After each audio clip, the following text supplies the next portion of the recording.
Ah. Monsieur Bezelec, bonjour. Vous êtes ébéniste artisan d'art à Saint-Ouen, dans le quartier où il y a beaucoup d'artisans. Et on rentre dans votre atelier et puis on voit une pièce extraordinaire devant nous. Alors vous allez nous expliquer un peu ce que c'est, quoi. Bah, de toute façon, c'est un piano à queue. Ouais. Hein, c'est un quart de queue.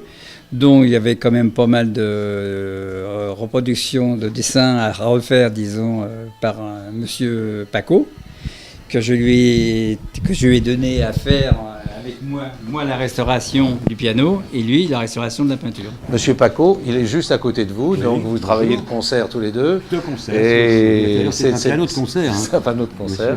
Ok.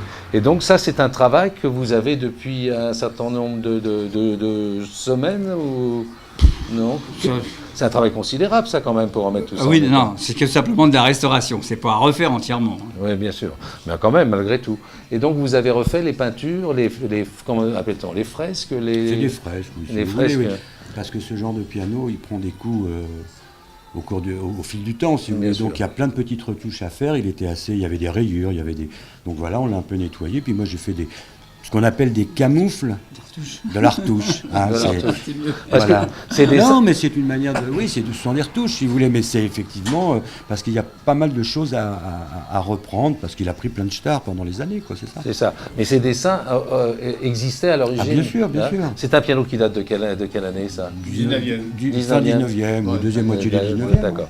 Je vois qu'il y a une grande finesse sur la peinture. Hein. Ouais, c'est une manière de peindre. C'est très fin, non. C'est une technique assez étonnante. Il peigne avec très très peu de peinture. Il peignait très vite.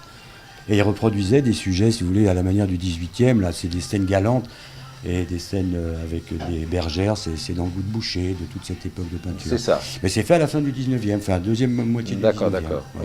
Bon, moi, je suis peintre à l'origine, donc voilà. Enfin, très vite, ça quand même. Richard m'appelle.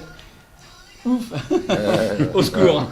Donc, bravo, félicitations. Voilà. Et donc, vous travaillez, bien sûr, j'imagine, tous les deux, ou tous les artisans ici, en liaison avec les puces, avec les antiquaires Pas des tous, puces. Oui. En général, oui, quand même. Disons, les trois quarts du client sont sur les puces. D'accord. Moi, j'expose en Bretagne. Si vous voulez ça, on va pas l'emmener en Bretagne. D'accord. Et est-ce que vous allez transmettre votre métier? Alors, je parle aux peintres, là. Est-ce que c'est... Non, vous n'avez pas prévu de transmettre mon métier. Avec, je sais pas, un apprenti ou Les peintres, c'est un côté très individuel. Hein. C'est Si vous voulez, il y a des écoles d'art, de la même manière qu'il y a des écoles de ministérie. Non. J'ai essayé avec mes enfants, mais ils ne sont pas très intéressés. C'est pas très intéressant. Mais si quelqu'un me demande, si un jeune vient me demander des conseils, l'atelier est là, donc dans la rue, donc moi, oui, je réponds, mais c'est plutôt des choses d'orientation. Voilà, je dis, tu peux faire ci, tu peux faire ça. Mais, Et monsieur, contrairement à Paco, moi, je prends, disons, j'ai pris beaucoup d'apprentis, des stagiaires. Actuellement, il y en a un ici. Et j'aimerais bien, justement, transmettre mon métier. Mais malheureusement, j'ai eu du personnel qui ne voulait pas, disons, faire beaucoup d'heures. Et ça, dans notre métier, c'est pas possible. D'accord. Donc, il est parti parce que les 35 heures, lui, c'était suffisant pour lui. Donc, voilà.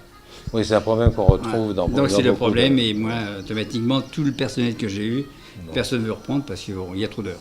Bon, c'est bien dommage parce que quand on voit des choses comme ça, que les choses ne perdurent pas avec des jeunes qui s'y intéressent. Quoi. Ah oui, mais ils s'y intéressent, puis voilà, il faut faire des heures et des heures et des heures. Bon, très bien. il y a quand même des écoles pour ça, si vous voulez. Oui, bien sûr. Il y a des écoles, mais effectivement, comme dit Richard, il faut passer par ces écoles pour avoir des apprentis. À ce niveau-là, c'est pas de l'ébénisterie, on rentre dans des choses assez particulières, donc je connais pas les écoles, mais je crois qu'il en existe. Il y en a eu en Hollande. L'école Boulle à Paris, non? Oui. C'est l'ABC, disons. C'est l'ABC. C'est l'ABC, l'école Boulle. On apprend, disons, à monter un meuble, à faire une construction de meubles, mais pas de restauration. Ah, très bien. Ok. En tout cas, merci de nous recevoir chez vous. Je vous en prie. Et puis, bonne continuation et bravo en tout cas pour le travail que vous nous montrez. Merci bien. Merci à vous.